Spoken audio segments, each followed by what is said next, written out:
usalda oma lapse hoidjaid. Me armastame oma tööd ja me hoolime sinu lapsest. Et sinul kui lapsevanemal oleks lihtsam, tee ära eeltöö. Ole teadlik lapsehoiu reeglitest, tegevustest ja päevakavast. Lapsed on hoius hoitud ja hoolitsetud. Vanema ärevus hoius käima hakkav lapse pärast on mõistetav. Lahenduse toob suhtlemine hoidjatega. Usaldage neid. Jää endale kindlaks. Tagasilöögid on hoiuga kohanemisel täiesti normaalne nähtus. Kui laps jääb haigeks, siis on see tavapärane, et peale lapsevanemaga kodus olemist on jälle hoidu tulek raskem. Seega, kui oled sina kindlameelne, siis on ka lapsel lihtsam taas rutiini tagasi pöörduda.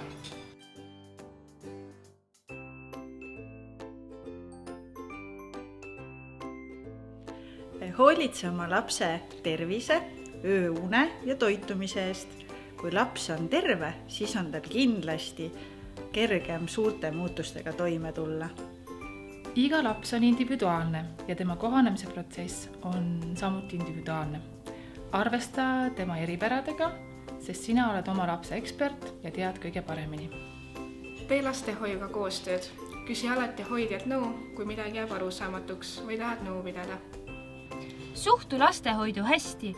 Laps võiks ka kodus kuulda, et hoius on hea ja turvaline olla ning lapsevanem võiks kodus lapsele hoiust heade sõnadega rääkida.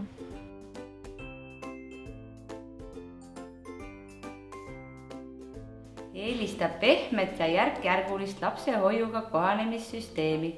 See on parem nii sulle kui lapsele. Tekita rutiin, see on lapse jaoks turvaline. Ole kannatlik, lastehoiuga kohanemine võib võtta aega. Toeta last. Kohanemise perioodil on nutt tavaline reaktsioon suurtele muutustele. Kuula last, kallista, peegelda tema tundeid. Tea, et keskkonnavahetus tekitab stressi.